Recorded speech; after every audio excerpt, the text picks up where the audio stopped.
আমরা আশা করি অনেকেই পুরানো বাড়ির দেওয়ালে শ্যাওলা বা শৈবালের একটা আস্তরণ দেখে আসছি, এবং যেটা কিন্তু লং রানে ওই দেওয়ালের বা স্থাপনা যেটা সেটা কিন্তু ক্ষতি করে থাকে।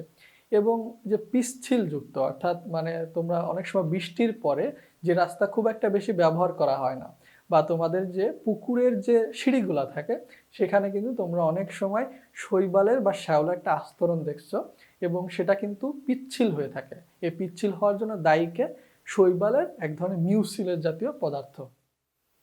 ছত্রাক বা ফানজাই এটা মূলত হাইফি সমৃদ্ধ মাইসেলিয়াম দ্বারা গঠিত একটা জীব, যেটা হেটারো এই যে যে তথ্যটা বললাম, অর্থাৎ হাইফি সমৃদ্ধ মাইসেলিয়াম দ্বারা গঠিত, এই দুইটা তথ্যের সাথে কিন্তু আমরা সামনে যখন অ্যাগারিকাস নিয়ে আলোচনা করব খুব ডিটেলসে পরিচিত হব। এখান থেকে মাস্ট বি মনে রাখবা, এরা হেটারোট্রফ জাতীয় এবং সুকেন্দ্রিক জীব যারা শোষণের মাধ্যমে খাদ্য গ্রহণ করে। তিনটা তথ্য, হেটারোট্রফ জাতীয়, তোমার হচ্ছে সুকেন্দ্রিক এবং শোষণের মাধ্যমে খাদ্য গ্রহণ করে।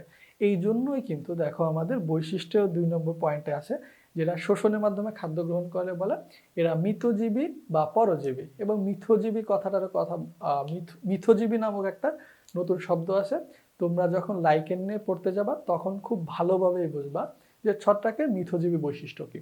এরপরে দেখো আছে ছত্রাক সম্বন্ধে স্টাডি করাকে বলা হয় মাইকোলজি বা ছত্রাক তত্ত্ব। আমরা শৈবালকে পড়ে আসছিলাম ফাইকোলজি। পৃথিবীতে টোটাল ছত্রাকের সংখ্যা শৈবালের সংখ্যার প্রায় ৩ গুণ বা এক্স্যাক্টলি ৩ গুণ। শৈবালে ছিল ৩০,০০০ এবং ছত্রাকে ৯০,০০০। মধু ছত্রাক বা হানি মাশরুম, পৃথিবীর সূচনা লগ্ন থেকে এই পর্যন্ত যত ধরনের জীব এসেছে পৃথিবীতে, তার মধ্যে ধারণা করা হয় যে মধু ছত্রাক বা হানি মাশরুমটাই সর্ববৃহৎ জীব, কেননা এটা টোটাল প্রায় ২,০০০ একর জমি নিয়েছিল। ২,০০০ একর জমি জায়গাটা না মনে রাখলেও চলবে, শুধুমাত্র এইটুকু মনে রাখবা যে পৃথিবীর সর্ববৃহৎ জীব হচ্ছে মধু ছত্রাক বা হানি মাশরুম। কিছু কিছু ছত্রাক আছে যেগুলো আসলে তোমার আলো নিঃসরণ করে, অন্ধকার পরিবেশে আলো নিঃসরণ করে। আর্মিলারিয়া তোমার মেলিয়া নামক একটা ছত্রাকের উদাহরণ দেওয়া আছে, তোমরা অবশ্যই উদাহরণটা মনে রাখবা। অ্যাট দ্য সেম টাইম এটাও মনে রাখবা যে কিছু ছত্রাক আছে যারা কিন্তু বিষাক্ত পদার্থ ক্ষরণ করে, যেটা যে কোনো মানুষ এবং অন্যান্য প্রাণীর ক্ষেত্রেই ক্ষতিকর। এবং এই যে মানে বিষাক্ত হওয়ার পিছনে দায়ীকে মূলত অ্যামাটক্সিন জাতীয় পদার্থ। টক্সিন বলতেই অলওয়েজ বিষাক্ত বোঝায়। এবার দেখো ছত্রাকের বৈশিষ্ট্য আমরা ২ নম্বর বৈশিষ্ট্য পড়ে আসছি। চতুর্থ নম্বর বৈশিষ্ট্যটা কিন্তু আমি অনেকবার বলে আসছি পূর্বে, তারপরেও মনে করিয়ে দিচ্ছি যে ছত্রাকের কোষ প্রাচীর কাইটে নির্মিত, খুবই একটা ইম্পর্টেন্ট তথ্য। এবং ছত্রাক কিন্তু তোমাদের মানে যে সঞ্চিত খাদ্য সেটা গ্লাইকোজেন বা তৈলবিন্দু কখনো কখনো হতে পারে।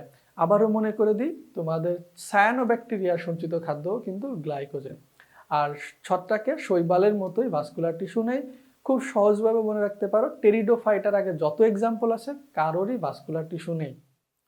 ছত্রাকের ৭ নম্বর এবং ৮ নম্বর বৈশিষ্ট্যটা দেখো হুবহু শৈবালের মতোই।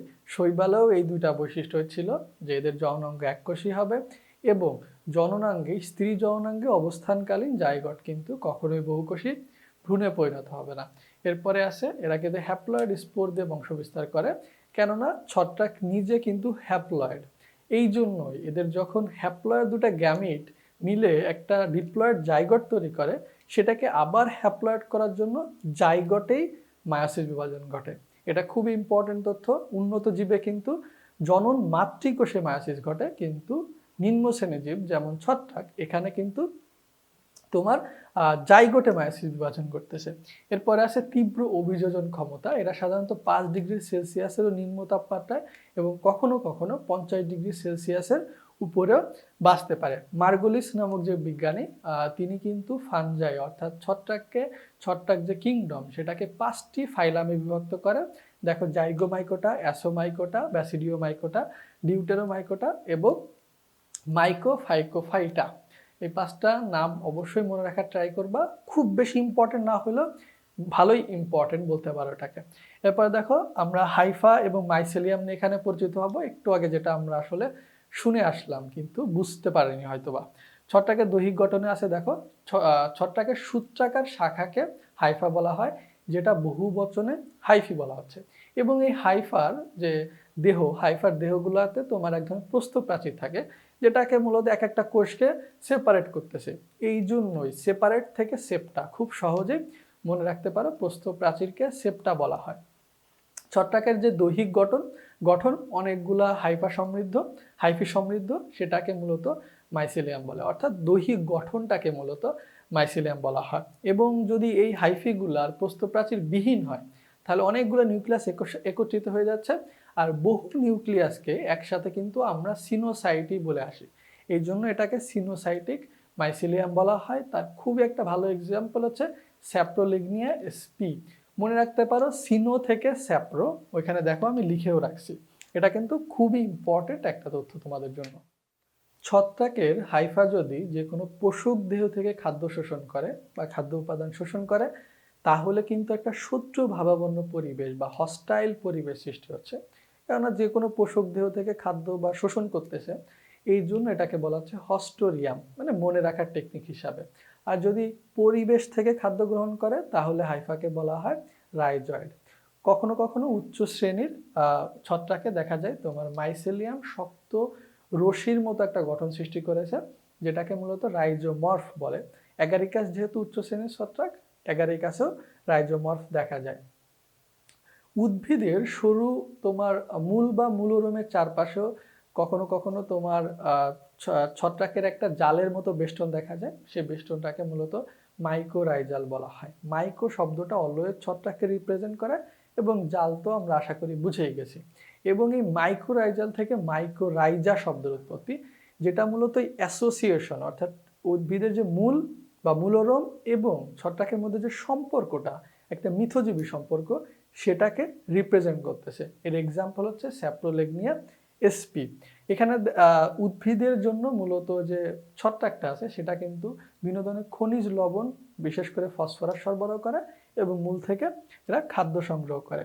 ছত্রাকের কোষীয় গঠনে প্রধানত কোষ প্রাচীর এবং প্রোটোপ্লাস্ট দুইটা জিনিসই কি আমরা পূর্বেই পড়ে আসছি প্রথম অধ্যায়ে। আমাদের এখানে আলাদাভাবে পড়ার প্রয়োজন নেই। কোষ ঝিল্লি জিনিসটাও জানি, কিন্তু আমাদের অবশ্যই এটা মনে রাখতে হবে, ছত্রাকের কোষ ঝিল্লির প্রধান উপাদান এর্গোস্টেরল, এবং কোষ ঝিল্লির কোথাও কোথাও ভাঁজ হয়ে ক্ষুদ্র ক্ষুদ্র পকেটের মতো গঠন সৃষ্টি করা হয়, যেটাকে মূলত লোমাজোম বলে। এটা কিন্তু ছত্রাকের একটা কোষ ঝিল্লির বিশেষ ধরনের বৈশিষ্ট্য, তোমাদের অবশ্যই মনে রাখতে হবে।